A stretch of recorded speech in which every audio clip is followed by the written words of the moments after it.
நபிமார்கள் ஈசா அலைஹிஸ்ஸலாம் கொலையை முயற்சி செஞ்சிருக்கிறாங்க.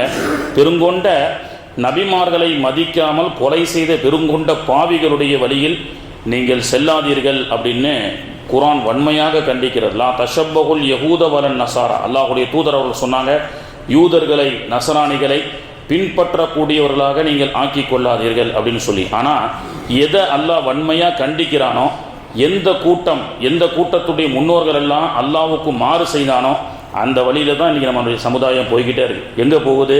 இன்றைக்கி நியூ இயர், உலக கலாச்சாரம். யாருடைய கலாச்சாரம்? இதெல்லாம் கொஞ்ச நாள் அழிஞ்சிரும். 2040-45 ஈசா அலைஹிஸ்ஸலாம் வந்ததற்கு பிறகு இந்த நியூ இயர்னு ஒன்று இருக்காது. ஏன்னா அவங்களுடைய பிறந்த நாளை வச்சு தான் இன்றைக்கி கொண்டாடுறானா இல்லையா? அவங்க சொல்லுவாங்க, ஏன்டா நான் அந்த நாளே பிறக்கவே இல்லை. கிறிஸ்தவ உலகமும் சொல்லிக்கிறது இது ஒரு கற்பனை கதைப்பா. 300ஆம் நூற்றாண்டில் தான் நாங்களாக உட்கார்ந்து முடிவு செஞ்சு, மனிதர்களாக உட்கார்ந்து முடிவு செஞ்சு ஒரு தேதியை அனௌன்ஸ் பண்ணோம். அதுக்கு முன்னாடி உலகம் முழுக்க ஹிஜ்ரியினுடைய காலன்றது. நீங்கள் மதீனாவுக்கு போய் பார்த்தீங்கன்னா நீங்கள் கவனிச்சிருக்க மாட்டீங்க, ஒரு கடிகாரம் இருக்கும். 7 மணி ஆனால் தான் 12 மணியாக இருக்கும். சாயங்காலம் 7 மணி சூரிய மகரிபுடைய நேரம் இருக்குல்ல, அப்போ தான் அந்த மணி 12. ஹிஜ்ரியினுடைய காலண்டரை போன்று ஹிஜ்ரியினுடைய நேரமும் இருக்குது. நீங்கள் மதீனாவில் போய் ஹிஜ்ரத்தினுடைய வால் கிளாக்கை நீங்கள் பார்க்கலாம். வால் கிளாக் ஆஃப் ஹிஜ்ரி அப்படின்னு போட்டிருக்கோம். ஆக்சுவலி எல்லாமே ஆங்கிலேயர்கள் மாற்றப்பட்டது. அதுக்கு முன்னாடி சாயங்காலம் 7 மணி தான் 12 மணி. மகரிபிலிருந்து தான் நாள் துவங்குகிறது, அடுத்த மகரிபில் தான் நாள் முடிகிறது. மிட் நைட்டு 12 மணிக்கு முடியாது. இந்த சிஸ்டமேட்டிக்கெலாம் சமீபத்தில் ஒரு 3 செஞ்சுரிகளாகத்தான் இருக்குது. அப்போது தன்னுடைய வசதிக்காக நேரத்தை மாற்றிக்கொண்டார்கள் கிறிஸ்தவர்கள், தன்னுடைய வசதிக்காக கேலண்டரை மாற்றிக்கொண்டார்கள். இதுவெல்லாம் அவனே ஓப்பன் டிக்ளராக போப்பே சொல்கிறார். ஆனால் இன்றைக்கி என்ன, ஜனங்க அறியாமல் இந்து மக்களுக்கும் கிறிஸ்டியன் மக்களுக்கும் ஏதாவது தொடர்பு இருக்கா? இரவு முழுக்க கோவிலை திறந்து வச்சு சிறப்பு தரிசனம்.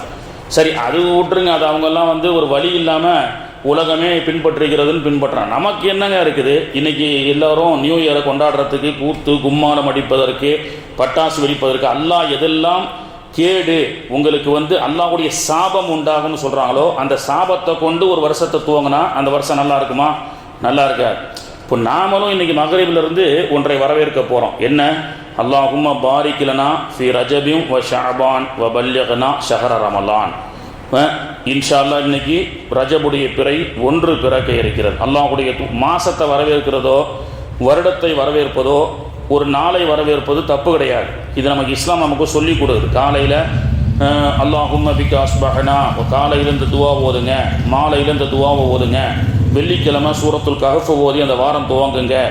வெள்ளிக்கிழமை வாரத்தை துவங்குங்கள். கஹஃபை கொண்டு ஒரு வாரம் ஒளிமயமான எதிர்காலத்தை அல்லாஹ் கொடுப்பான். காலையில் யாசீனை ஓதி அந்த நாளை துவங்குங்கள். மன் கரஅ சூரத்துல் யாசீன் குதியத் ஹவாயிஜுஹு, அன்றைய நாளுடைய தேவையை அல்லாஹு தஆலா நிறைவேற்றுவான். இப்படி நாளை வரவேறுங்கள். அதே போன்று பிறையை பார்த்தால் அல்லாஹும்ம அகில்லஹு அலைனா பில் யும்னி வல் ஈமானி வ சலாமத்தி வல் இஸ்லாமி, இறைவா இந்த பிறை பார்த்ததை கொண்டு இந்த மாதத்தை எங்களுக்கு சலாமத்தாக ஆக்கிவை, நோய் நொடி விபத்துகளை விட்டும் எங்களை பாதுகாத்து விடுன்னு ஒரு நாளை ஆரம்பிப்பதோ, ஒரு வாரத்தை சூரத்துல் கஹஃபை கொண்டு ஒரு வாரத்தை துவங்குங்கள். ஒரு மாதம், ஒரு வாரம், அடுத்த வெள்ளிக்கிழமை வரைக்கும் ஒளிமயமான எதிர்காலத்துக்கு கேரண்டி. அப்படி வாரத்தை துவங்குவது, வருடத்தை துவங்குவதெல்லாம் தவறல்ல. ஆனால் அதை எப்படி துவங்க வேண்டும்? அல்லாஹ்விடத்தில் துவா செய்து துவங்க வேண்டும். அந்த துவாவை நமக்கு கற்றுக் கொடுக்குறாங்க. அதெல்லாம் தூக்கி வீசியாச்சு. என்ன? நியூ இயர் கொண்டாட்டம், புத்தாண்டு. நமக்கும் நியூ இயருக்கும் சம்பந்தமே இல்லை. கிறிஸ்தவ உலகமே இது கற்பனை கட்டு கதைகள்னு சொல்லப்பட்டது. இன்ஷா அல்லாஹ் இன்னும் ஒரு 15-20 வருஷத்தில் இந்த நியூ இயரே இருக்காது. ஏன்னா ஈசா அலைஹிஸ்ஸலாம் வந்துடுவாங்கல்ல. 250 கோடி கிறிஸ்தவர்கள், 200-250 கோடி வாழ்ந்துட்டு இருக்கிறாங்க. இந்த கிறிஸ்தவர்கள் எல்லாம் எல்லாருமே மதம் மாறி விடுவார்கள், இஸ்லாத்துக்கு வந்துடுவாங்க. அப்போது ஈசா அலைஹிஸ்ஸலாம் வந்ததற்கு பிறகு நான் அது பிறந்த நாளே கிடையாதுன்னு மீண்டும் ஹிஜ்ரத்துடைய வழி மீண்டும் வருவதற்குண்டான ஒரு வாய்ப்புகள் இருக்குது. ஸோ இல்லாஜலத்து நம்ம அந்த காலண்டரை தானே டெய்லி கிழிக்கிறோன்னா கிழிச்சிட்டு போங்க. ஆனால் இன்றைக்கி எதுவும் கிழிக்காதீங்க. இன்றைக்கி நமக்கு ஒரு நியூ இயரே கிடையாது. அதே போன்று நாளைக்கு பார்த்தீங்கன்னா ஃபஜருக்கும் சில பேர் 1ஆம் தேதி இன்றைக்கி நல்ல நாள் அப்படின்னு சொல்லி ஃபஜருக்கும் சில பேர் வருவாங்க. நம்ம இஸ்லாமியர்களே தெரியாமல் இன்னும் எவ்வளவோ மூட பழக்கங்கள். திருமணங்களில் உட்காந்துக்கிட்டு எவ்வளோ அஜரத்துக்களை வச்சுக்கிட்டு 11லேருந்து 12 மணி வரைக்கும் ராவு காலம். சொல்வதற்கே மனசு. ஹஜ்ஜிக்கு போயிருக்கிறாரு, 5 வேளை தொழுகிறாரு. வீட்டில் பெண்கள் சொன்னாங்களாம் 11:45 அஜரத்து குத்பாவோ சொல்லுங்கள், 12 மணிக்குள்ளே முடிக்கணும். நிறைய நம்மளாம் பார்க்குறோங்க. மனசுக்கு ரொம்ப வருத்தமாக இருக்குது. எவ்வளவு பயான்கள் சொல்லியும் கூட நேரங்களை பார்க்கக்கூடியவர்களாக. ஒரு அஜரத்து பயான் பண்ணிகிட்டு இருக்கிறாரு, தாண்டிருச்சான். அங்கே உள்ளேருந்து அந்த அம்மா சொல்லுது அவருக்கு, நமக்கு நல்லா தெரியுது, அங்கே உட்காந்து பார்க்குறோம் 12 மணிக்கு மேலே ராவுகாரம் அப்படின்னு பேசிக்கிட்டு இருந்த அஜரத்தை பயானை நிப்பாட்டிட்டு குத்துபா ஓதுறாங்க. எவ்வளவு பெரிய ஒரு இதெல்லாம் வந்து தரித்திரியம் பிடிச்ச முசீபத் இல்லையா? அல்லாவுக்கு கோபமான இது இல்லையா? நமக்கு எதுக்கு அடுத்தவனுடைய வழி? நமக்கு தான் அல்லாஹ் நல்லா கற்றுக் கொடுத்துருக்கிறாங்க. ஸோ இது போன்ற இந்த இந்த அனாச்சார கேடுகளை விட்டும் அல்லாஹு தஆலா நம்மையும் நம்முடைய சமுதாயத்தையும் அல்லாஹ் பாதுகாக்க வேண்டும். தயவு செய்து யாரும் நியூ இயரை வந்து ஷேர் பண்ணாதீங்க, நியூ இயர் வாழ்த்துக்களை இஸ்லாமியர்களே சொல்லாதீங்க, அது மிகப்பெரிய தவறு.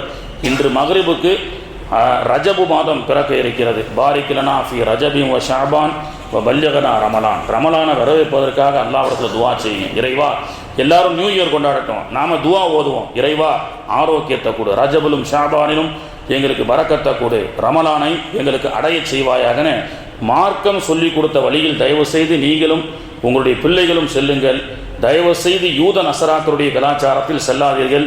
அது அல்லாஹ்வுடைய சாபத்துக்குரியது. இந்த வரலாறுகளை எல்லாம் பார்த்ததற்கு பிறகும் அந்த கலாச்சாரத்தை நம்ம பின்பற்றணும்னு நினச்சா நம்மளை விட ஒரு மோசமானவர்கள் யாரும் இல்லை. அல்லாஹு தஆலா தீன் வழியில் நடக்கக்கூடிய பாக்கியத்தை நாம் அனைவருக்கும் தருவானாக. சுபஹானல்லாஹி வ பிஹம்திஹி. நபிமார்கள் ஈசா அலைஹிஸ்ஸலாம் கொலையை முயற்சி செஞ்சிருக்கிறாங்க.